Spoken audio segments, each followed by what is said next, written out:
मैं आपका भाई एलेक्स आज भी आपके लिए बहुत ही डरावनी एक हॉरर स्टोरी लेकर आया हूँ। तो भाई जो भाई मेरे चैनल पर नए हैं वो चैनल को सब्सक्राइब कर लें और वीडियो को लाइक कर दें और कमेंट में ज़रूर बताएं कि आपको ये स्टोरी आज की कैसी लगी। तो आज की स्टोरी का नाम है हमारा शैतानी खिलौना। तो स्टोरी आज शुरू करते हैं।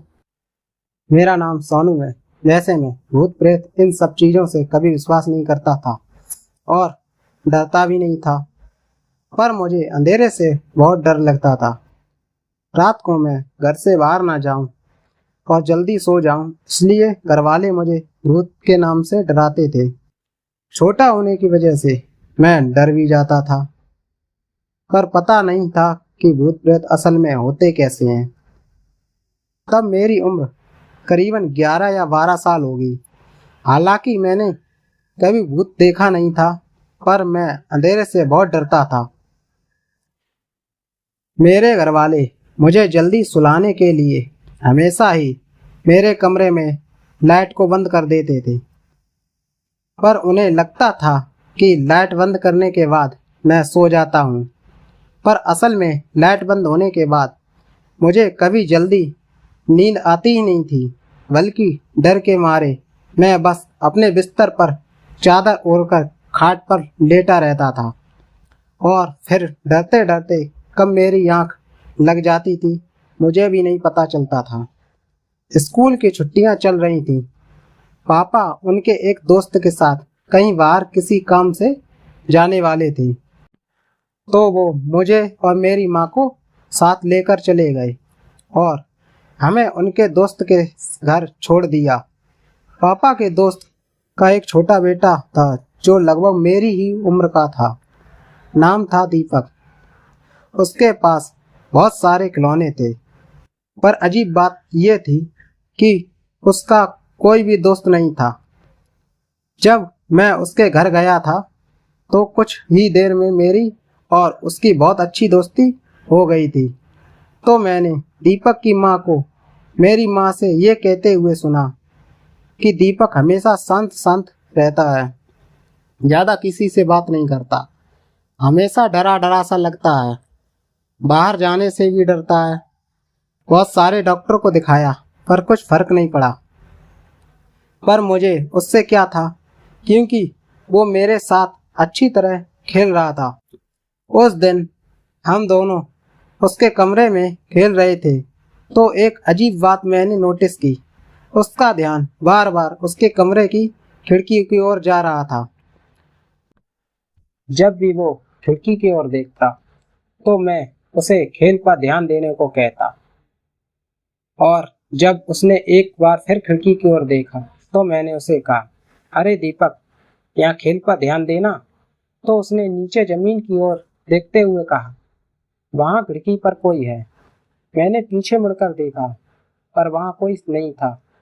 तो मैंने उससे कहा, अच्छा चल हॉल में जाकर खेलते हैं। तो उसने जैसे मेरी बात को सुना ही नहीं और वो भागकर उसके बेड के नीचे जाकर छुप गया। मुझे शायद उसकी बात पर ठीक से समझ नहीं आई। मेरा सारा ध्यान बस सामने पड़े टॉर्च में था। मैंने उससे बेड के नीचे से बाहर आने को कहा, पर वो तो बस बेड के नीचे इधर उधर देख रहा था। उसने मुझे भी उस बेड के नीचे आने को कहा। मुझे लगा कि वो हाइड एंड सीक ऐसा कुछ खेल खेलना चाहता है, जैसे मैं अपने दोस्तों के साथ घोस्ट घोस्ट ऐसा खेला करता था। और फिर मैं भी अपने बेड के नीचे चला गया। नीचे जाते ही उसने अजीब तरह से मुझसे पूछा, क्या तुमने खिड़की में किसी को देखा? मैंने बड़े आराम से कहा, नहीं तो उसने उतनी ही अजीब तरीके से कहा, वो हमेशा पहले खिड़की में दिखाई देता है और फिर घर के अंदर आ जाता है। मैंने उससे पूछा, वो कौन? जब मैंने उससे ये सवाल पूछा तो उसने मेरे मुंह पर अपना हाथ रखते हुए कहा, आवाज मत करो, वो हमें देख लेगा। ऐसा कहते हुए उसने मुझे शांत कह कर दिया। तब मैंने महसूस किया कि उस कमरे में जो अलमारी थी उसका दरवाजा धीरे धीरे खुल रहा है। हम दोनों को जो भी दरवाजा बेड के नीचे से खुलते हुए नजर आ रहा था, दरवाजा खुलते ही मैंने देखा कि अंदर से किसी के दो पैर दिखाई दे रहे थे, नंगे और काले पैर, जिस पर मांस बिल्कुल भी नहीं था, मतलब ना के बराबर था। जो भी मांस था वो तनकर पूरी तरह से हड्डियों से चिपका हुआ था, सूखा और सिकुड़ा हुआ। देखने में बहुत ही अजीब और गंदे पैर थे। तो मुझे तब भी वो समझ नहीं आया, क्योंकि मैंने जब तक बस भूत के नाम से सुना ही था, कभी उसे देखा नहीं था।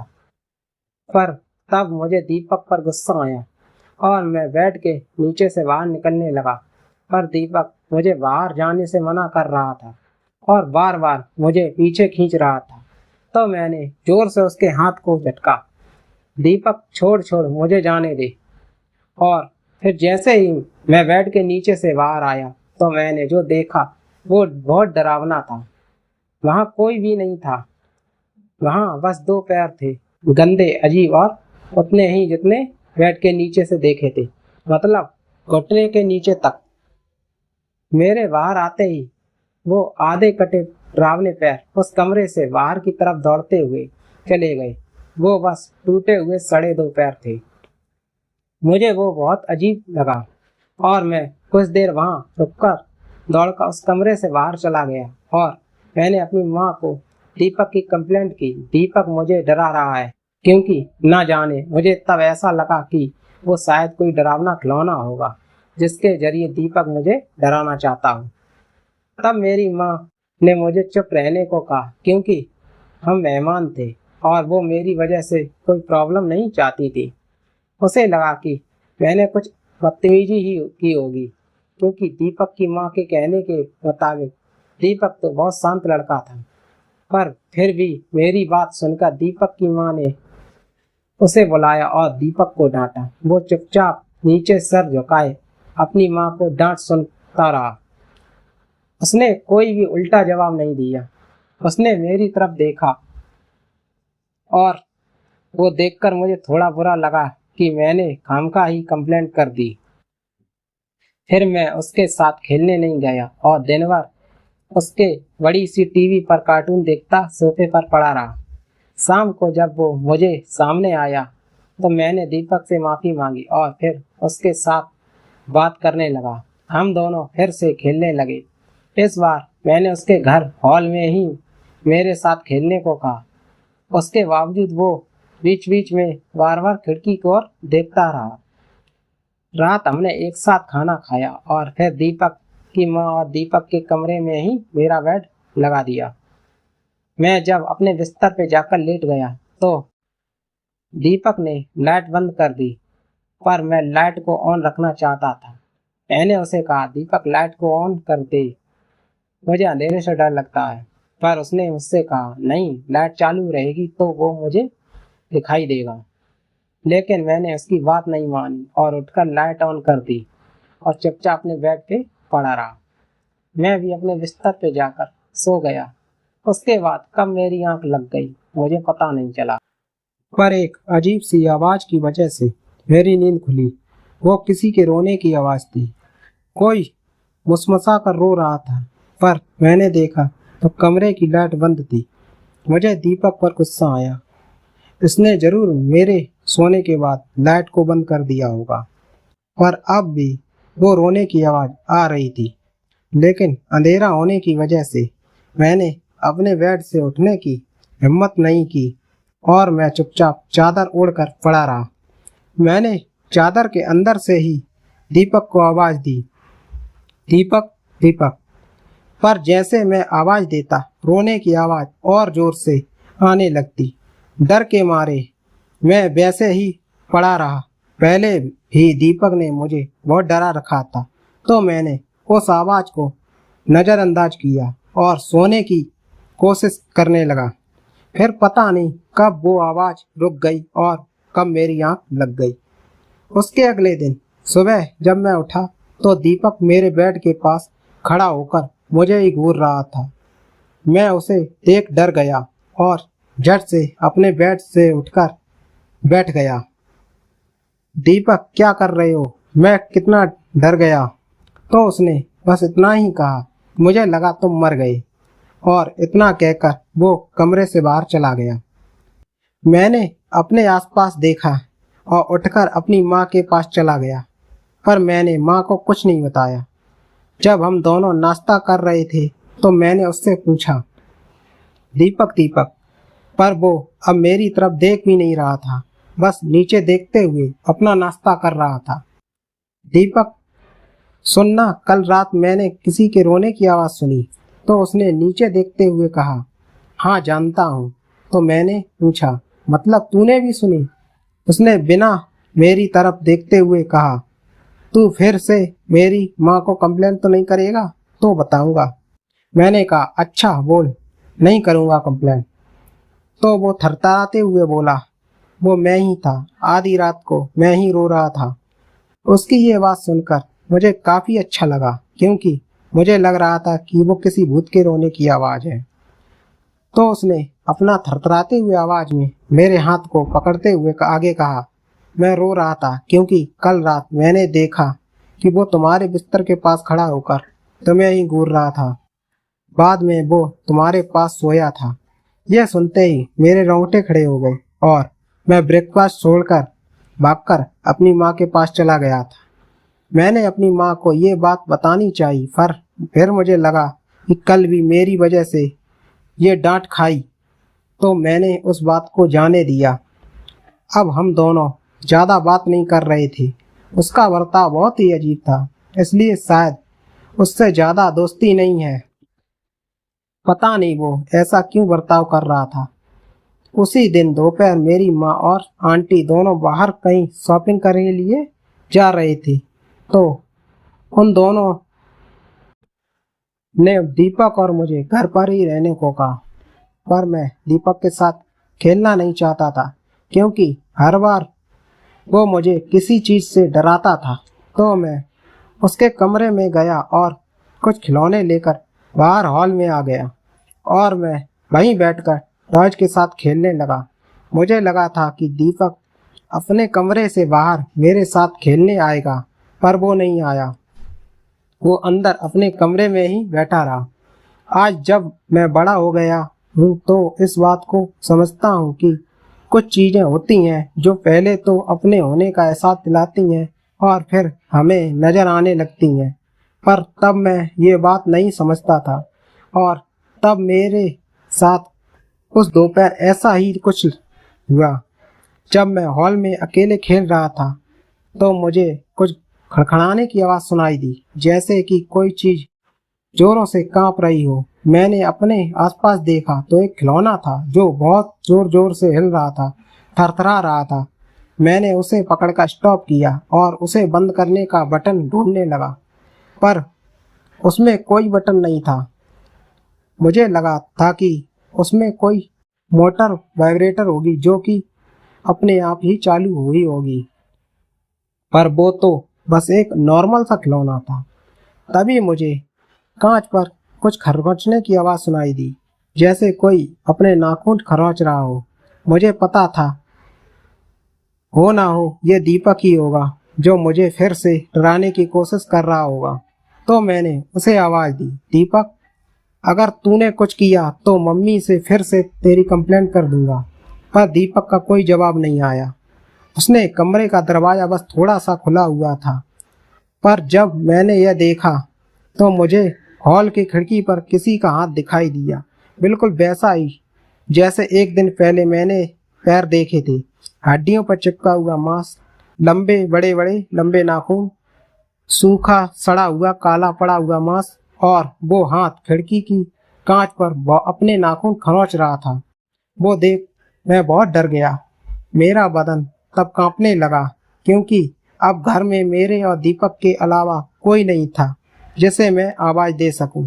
अब मुझे कुछ कुछ एहसास हुआ कि यह दीपक नहीं हो सकता। तभी मैंने हॉल में रखी एक अलमारी के अंदर से खड़खड़ाहट भरी आवाज़ सुनी। मेरा ध्यान जैसे ही उस अलमारी की तरफ गया, अलमारी का दरवाज़ा अपने आप ही थोड़ा सा खुल गया। तब मुझे अलमारी के अंदर दो आंखें दिखाई दी। आंखें नीली गहरी चमकीली आंखें, वो मेरी तरफ देख रही थीं और मेरी हालत और भी खराब हो गई। मैं अपनी सांस रोककर बस उन आंखों को ही देख रहा था। मुझे डर लग रहा था कि कल की तरह अचानक कोई बहुत डरावनी चीज उस अलमारी से निकलकर मेरी तरफ ना आ जाए। मैं जानता था कि ये आंखें दीपक की नहीं हैं, क्योंकि दीपक की आंखें भूरे रंग की थीं। तो मैं आहिस्ता से वहां से उठने की कोशिश करने लगा। मैं भागकर दीपक के कमरे में जाना चाहता था, पर वो आंखें बस मुझे ही घूर रही थीं। तभी मैंने दीपक की आवाज़ सुनी, सोनू यहाँ आओ, यहाँ मेरे पास। मैंने यहाँ वहाँ देखा, पर वहाँ दीपक नहीं था और वो आवाज़ उस अलमारी से ही आ रही थी। मुझे पता नहीं चल रहा था कि ये दीपक है या कोई और जो मुझे डरा रहा है। पर फिर मैं भी अंदर से बहुत डरा हुआ था। मैं भी उसे आवाज़ दी, दीपक देख, अभी के अभी अलमारी से बाहर निकल देख, वरना मैं माँ को बता दूंगा। पर वो आंखें बस गोल गोल घूम रही थी। फिर उसने किसी जानवर की तरह अपना मुंह खोल दिया। मुझे अब उसके नुकीले दांत दिखाई दिए। मैंने फिर उससे कहा, देख दीपक, आखिर बार बोल रहा हूँ, प्लीज बाहर निकल आ। मैं पहले से ही बहुत डरा हुआ हूँ। पर वो चीज बस मुझे देख कर हंस रही थी। सोनू यहाँ अंदर आओ। मुझे उस पर गुस्सा भी आ रहा था और बहुत डर भी लग रहा था। फिर भी मैं अपनी जगह से उठकर धीरे से उस अलमारी की ओर बढ़ा। जैसे जैसे मैं अपना एक कदम आगे बढ़ाता जा रहा था, अलमारी का दरवाज़ा भी धीरे से बंद होता जा रहा था। मैं जब उस अलमारी के पास बहुत करीब आ गया तो तब तक अलमारी का दरवाज़ा पूरी तरह से बंद हो गया। अब मैं बहुत ही बुरी तरह से कांप रहा था। अंदर क्या है मुझे क्या कुछ पता नहीं चल रहा था। मैं जब उस अलमारी का दरवाज़ा खोलने के लिए अपना हाथ आगे बढ़ाया तो मुझे महसूस हुआ कि मेरा हाथ भी बहुत जोरों से कांप रहा है। फिर भी मैंने हिम्मत कर झट से उस अलमारी का दरवाज़ा खोल दिया और अपनी आंखें बंद कर ली, क्योंकि मैं नहीं देखना चाहता था कि अंदर क्या है। पर कुछ देर तक सब शांत रहा, कोई भी आवाज़ नहीं आई। तो फिर मैंने धीरे से अपनी एक आंख को थोड़ा सा खोलकर देखने की कोशिश की। अंदर कुछ नज़र नहीं आ रहा था। तो मैंने फिर दोनों आंखें खोलकर देखा तो अलमारी के अंदर बस उनके घर का सामान था और मैं बस इस बात से हैरान था कि अंदर इतनी जगह भी नहीं थी कि कोई इंसान या फिर कोई बच्चा उसके अंदर छुप सके।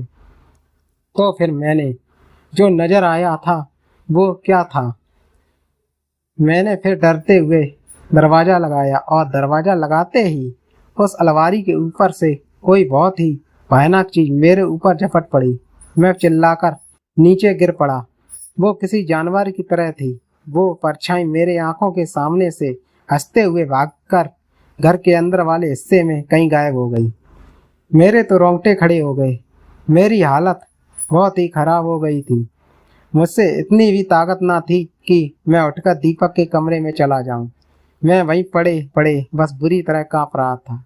तभी मेरी माँ और आंटी घर वापस आ गई। मुझे नीचा पड़ा हुआ देख मेरी माँ दौड़कर मेरे पास आई और मुझसे पूछा, क्या हुआ तुझे, तू ऐसे क्यों कांप रहा है। मैंने रोते ही उसे कहा, माँ, यहाँ अलमारी में कोई था जो मुझे घूर रहा था, मुझे डरा रहा था, और जब मैं यहाँ आया तो वो मुझ पर जानवर की तरह झपटा। दीपक की माँ को लगा कि शायद दीपक ने फिर से कोई शरारत की है और वो दीपक के कमरे में जाकर उसे खींचते हुए बाहर लेकर आई और उस पर चिल्लाने लगी, दीपक, क्या किया तूने, बच्चा है बोलकर तू अब सर पे चढ़ने लगा है। घर आए मेहमान से ऐसे बिहेव करते हो, हाँ ऐसे डराते हो। पर दीपक चुपचाप अपनी गर्दन को नीचे झुकाए अपनी की माँ की डांट सुन रहा था। शायद उसे इस बात की आदत हो गई थी। तब मेरी माँ ने कहा, अरे जान, बच्चे हैं, खेल खेल में कुछ हुआ होगा।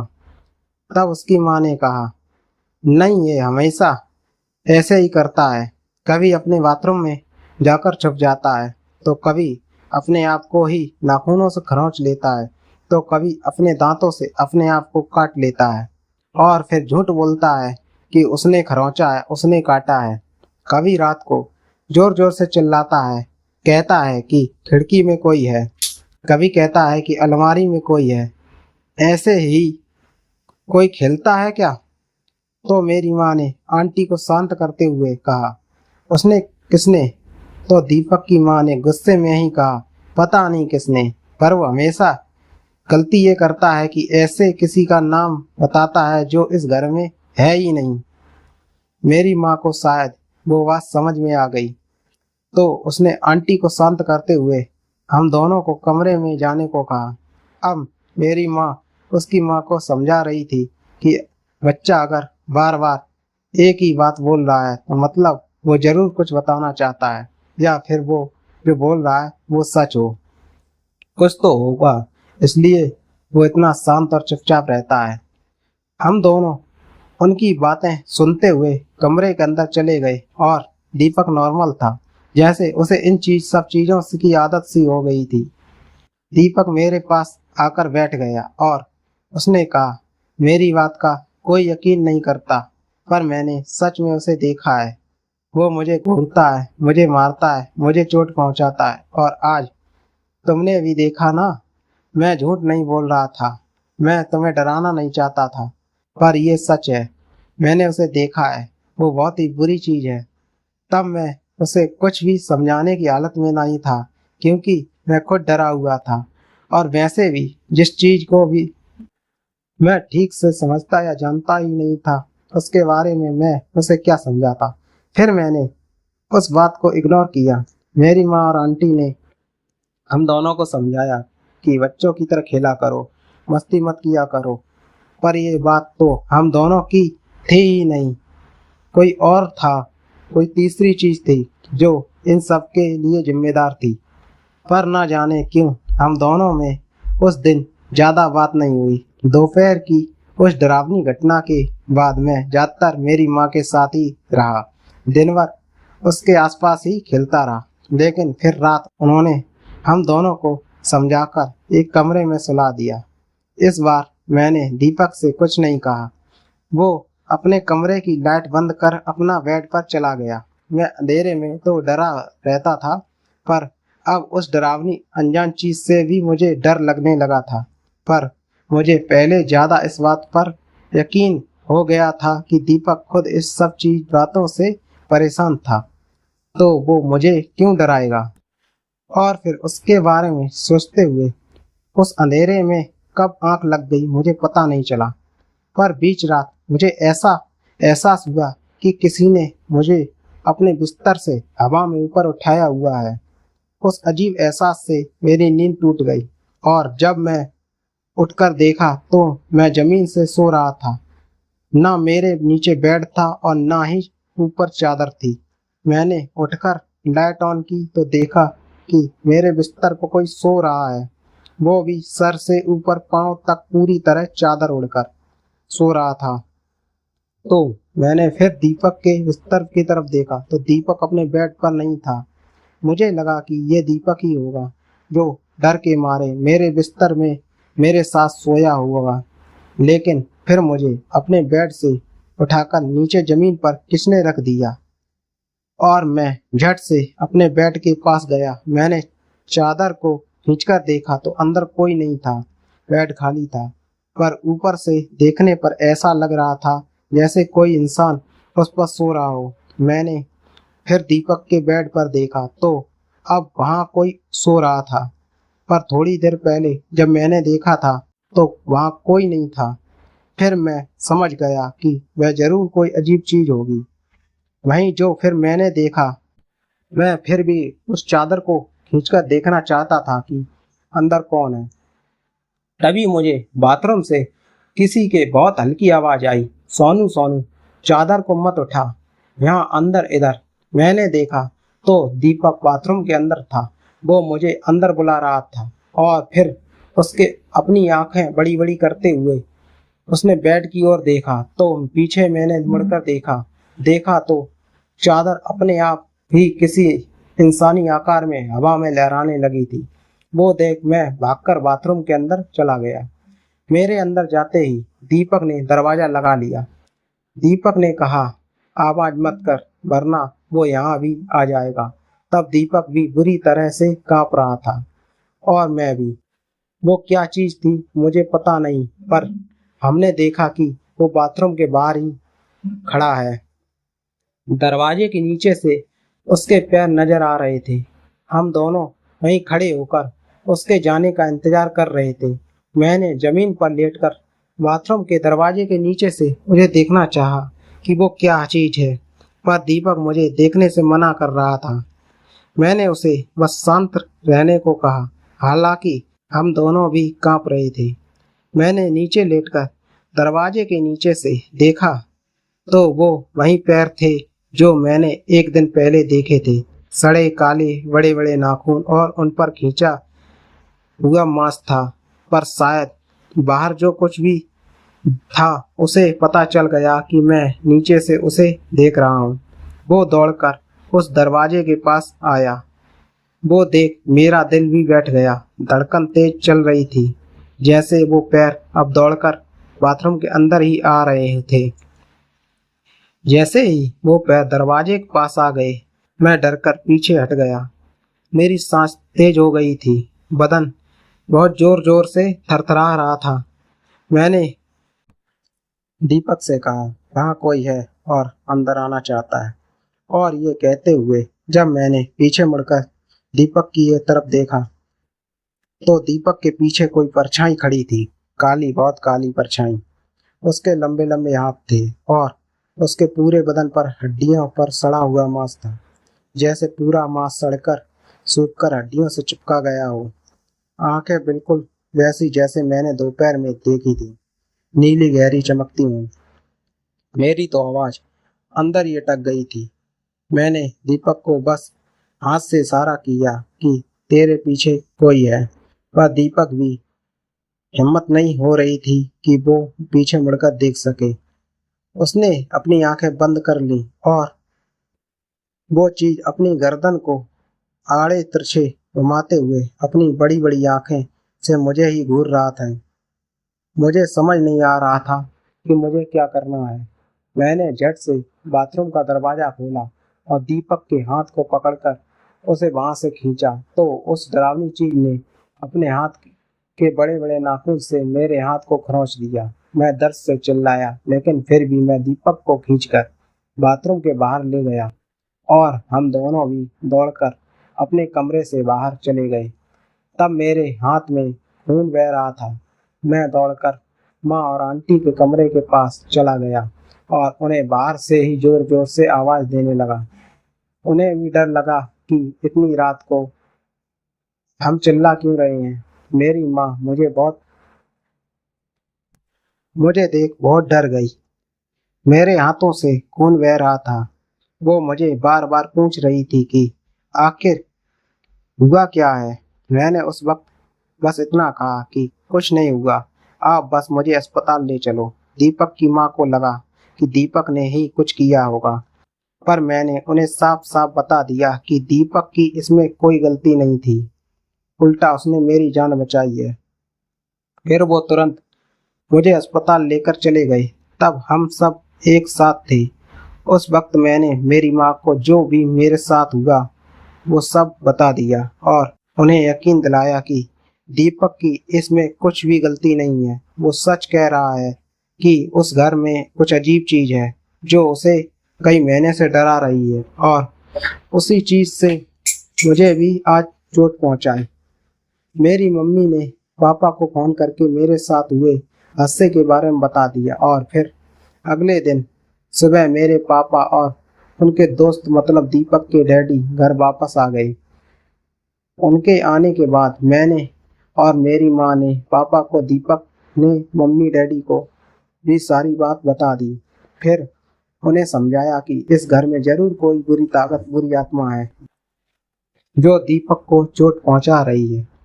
पर उनका इस बात पर यकीन था या नहीं हमें पता नहीं चला। और फिर पापा के साथ माँ और मैं हम उस घर से अपने घर चले गए। तब घर जाते वक्त दीपक की माँ ने दीपक का एक कीमती खिलौना मुझे गिफ्ट में दिया था। उस घर से जाने के बाद भी कुछ अच्छा महसूस नहीं हो रहा था। मतलब ऐसा लग रहा था कि जैसे उस घर से जो भी चीज थी उससे मुझे अब तक छुटकारा नहीं मिला है। जब हम घर वापस आए तो मेरी माँ ने मेरा सामान और वो खिलौना मेरे कमरे में रख दिया। तब मैंने एक अजीब बात को नोटिस किया कि जो कोई चीज दीपक को परेशान कर रही थी वो शायद मेरे साथ मेरे घर आ चुकी है, क्योंकि घर आते ही मैंने मेरे कमरे में किसी के होने का एहसास किया। क्योंकि जब भी मैं मेरे कमरे में किसी जगह रुकता था तो ऐसा लगता था जैसे मेरे पीछे कोई खड़ा है, और जब मैं मुड़कर देखता तो वहां कोई नहीं होता। मैंने दूसरे ही दिन मेरी माँ को यह बात बता दी और उसे लगा कि शायद वो डर मेरे दिल में बैठ गया है और इसलिए मुझे अब भी डर लग रहा है। तो मैंने भी लगा कि शायद ऐसा ही हो सकता है। ऐसे इसके बावजूद मैंने एक हफ्ते तक घर में ही अजीब चीजें महसूस की, जैसे मेरे कमरे के खिड़की की बाहर से किसी के होना, कांच पर खरोंचने की आवाज, और मेरे कमरे के अंदर एक कोना था जहाँ हमेशा अंधेरा रहता था। वहाँ हर बार मुझे कोई चीज नजर आती और फिर अगले ही पल गायब हो जाती थी। मुझे ये सब अजीब तो लग रहा था, पर मैं हर दिन इन सब चीजों को डर समझकर इग्नोर करते जा रहा था। कुछ एक हफ्ते बाद दीपक की मम्मी का मेरी माँ को फोन आया तो आंटी ने बताया कि बस कुछ ही दिनों में सब अपने आप ही ठीक हो गया।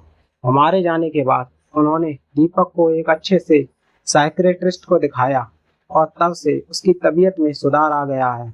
उसका डर दिन ब दिन कम हो रहा है। अब वो बहुत नॉर्मल सा रहने लगा है। पर तब मैंने एक अजीब बात महसूस की थी कि वो ये शायद वो भयानक चीज दीपक के कमरे से निकलकर मेरे साथ अब मेरे कमरे में आ चुकी थी।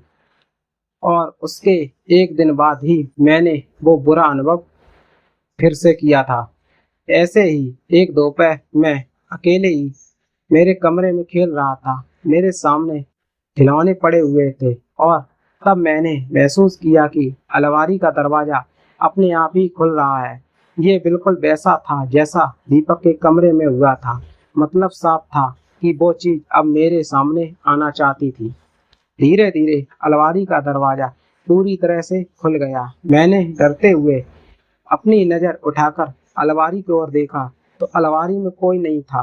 फिर मैंने अपनी नज़र को थोड़ा ऊपर उठाकर अलमारी के ऊपर देखा, पर वहाँ भी कुछ नहीं था। मतलब वहाँ सब ठीक था, पर ना जाने तब मुझे ये एहसास हो रहा था कि मेरे पीछे कोई खड़ा है, पर मैंने पीछे मुड़कर देखना नहीं चाहता था। मतलब जो भी दीपक के साथ हो रहा था वो खत्म नहीं हुआ था, वो सब अब मेरे साथ होने वाला था। अब वो काली परछाई मेरे साथ मेरे कमरे में थी और तब मुझे किसी चीज की थरथराने की आवाज आने लगी। मैंने देखा कि आंटी ने मुझे गिफ्ट में दिया हुआ खिलौना मेरी अलमारी में था और वो अपने आप ही थरथराने लगा, बहुत जोरों से कंपन कर रहा था। मैं उसे हाथ लगाकर बंद करने वाला ही था कि मुझे मेरे कंधे पर किसी का हाथ महसूस हुआ। मैंने घबराते हुए जब अपने कंधे पर देखा तो वही लंबा काला सड़ा हुआ हाथ, लंबे नाखून थे। मैं डरकर वहां से भाग गया, पर तब उस नाखून ने मेरे कंधे पर थोड़ा सा खरोंच दिया और मैंने जाकर अपनी माँ को जो मैंने महसूस किया वो सारी बात बता दी और ये भी बताया कि वो काला साया अब वहां से निकलकर हमारे घर में आ चुका है। मेरी माँ ने भी बिना वक्त गवाए मेरे पापा को फोन करके मेरे बारे में बता दिया। तो मेरे पापा ऑफिस से जल्दी घर वापस आ गए और वो किसी अंकल को अपने साथ लेकर घर आए थे। घर में आते ही उन अंकल को एक अजीब सी गंध को महसूस किया। वो स्मेल ऐसी थी जैसे कोई डेड बॉडी की स्मेल आ रही हो, और उसने कहा कि इस घर में कुछ तो अजीब चीज है। वो उसे ढूंढना चाहते थे और फिर उन्होंने मुझसे पूछा, बेटा तुमने घर में कोई भी अजीब बात को महसूस किया? तो मैंने उन्हें बताया कि जब दोपहर को मैं अकेले अपने कमरे में खेल रहा था तो मैंने देखा कि अलमारी का दरवाजा अपने आप खुल गया तो उसने मुझे अपना कमरा दिखाने को कहा। मैंने दूर से ही इशारा कर मेरा कमरा दिखाया। वो आदमी जाकर कमरे के बाहर खड़ा हो गया और उसने अपनी आंखें बंद कर दी और वो कुछ बड़बड़ाने लगा। यहाँ इस कमरे में किसी चीज की बहुत तेज बदबू आ रही है। इस कमरे में कुछ अजीब चीज है जिसके साथ कोई बहुत ही बुरी आत्मा जुड़ी है। वो किसी के सहारे यहाँ तक पहुंची है। तो मैंने उन्हें झट से कहा, हाँ। मेरी अलमारी खुलने के बाद जब अंदर देखा तो वो खिलौना बहुत जोरों से हिल रहा था, थरथरा रहा था। मेरी माँ ने पूछा कि ये खिलौना वही खिलौना है ना जो आंटी ने तुम्हें गिफ्ट में दिया था। मैंने उन्हें हाँ कहा और फिर उन्हें समझने देर नहीं लगी कि ये खिलौना हॉन्टेड है। वो जो कोई आत्मा है वो इस खिलौने के जरिए यहाँ तक आ पहुंची है। मतलब साफ था, जब ये खिलौना उनके घर में बाहर गया तो दीपक ठीक होने लगा था और अब वो चीज मुझे परेशान कर रही थी। उस अंकल ने मेरे कमरे के अंदर जाकर सब तरह ठीक से देखा। किसी सिग्नल डिटेक्टर जैसी मशीन को लेकर वो कमरे में हर तरफ घूम रहे थे और उन्हें ठीक अलमारी के पास ही सिग्नल बढ़ते हुए दिखाई दिए। उन्होंने जब खिलौने को उठाना चाहा तो उन्हें जोर से झटका सा लगा और उनका हाथ झटक दिया। पर जब उन्होंने अपना हाथ उस खिलौने को लगाया था तब हम सबने उस अलमारी में एक बहुत ही काली परछाई देखी, जैसे बिजली चमकती है। ठीक उसी तरह कुछ पल के लिए उस बुरी आत्मा की परछाई दिखाई दी और फिर गायब हो गई, जैसे वो परछाई हमें अपने होने का सबूत दे रही है। वो वही परछाई थी जिसे मैंने दीपक के कमरे में देखा था। उस अंकल ने अपने साथ कुछ पानी जैसा एक चीज लाए थे जिसे वो पवित्र जल कह रहे थे। उस पानी को उन्होंने खिलौने पर छिड़का और फिर उन्हें अपने हाथ से उठाकर एक लाल कपड़े में बांध दिया। वैसा करते ही हम सबको घर में अच्छा महसूस होने लगा। वो एहसास ऐसा था कि जैसे तुम्हारे सर से किसी चीज का बोझ उतर गया हो या फिर हमारा बदन नॉर्मल और रिलैक्स फील करता हो, वैसे फील होने लगा। फिर कुछ देर तक उन्होंने घर में सब तरफ धूप जलाकर घर की शुद्धि की और उस बुरी ताकत को वहां से जाने की प्रार्थना की। घर की शुद्धि होने के बाद वो अंकल उस खिलौने को अपने साथ लेकर चले गए और फिर हम सब ने राहत की सांस ली।